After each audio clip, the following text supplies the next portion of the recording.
What they found, and what we've blurred for security reasons, were detailed floor plans of the reactor building itself. A goldmine for terrorists, according to former Department of Energy security analyst Ronald Timm.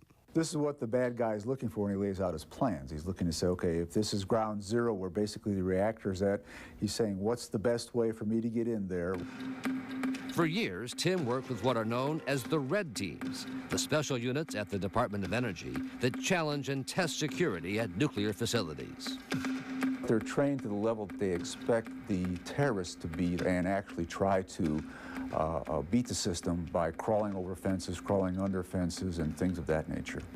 But such security tests are not conducted against college nuclear reactors, even though federal officials maintain that college reactors are prepared for terror threats.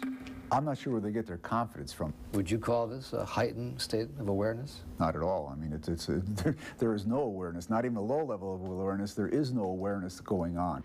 We showed Timm what we found at the MIT reactor. First, Ariana and Michael arrived at the building for a scheduled tour, with Michael wearing a large backpack. The school says it had a security man shadowing the two students.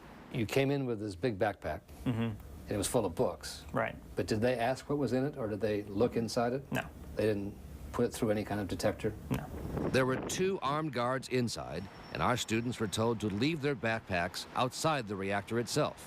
Timm says that was a good start, but still not good enough. Did they go through a metal detector? No. So they could have had the 22 or 25 pistol, or maybe even a big pistol.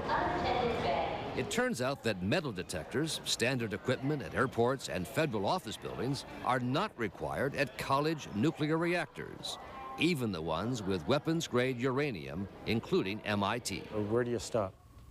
How much security do you need? Just a metal detector?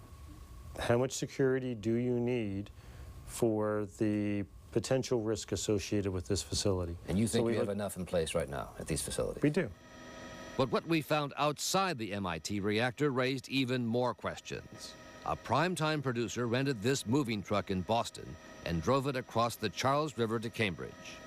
Using the maps and floor plans our students found on the internet, the truck headed for a dirt alleyway along a rail track behind the reactor and was able to pull up and stop, unchecked and apparently undetected, about 30 feet from the reactor.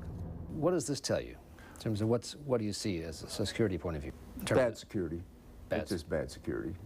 Too close? Oh, way too close. You want to make sure the truck stays away, say, 250 feet minimum. 250 feet? Oh, yes. And with one of your teams, how long before they have access there? Parking that vehicle right alongside that would probably take maybe 60 seconds for us to cut a hole big enough to drive the truck and park it in there. For a person going over, it would be 10 seconds.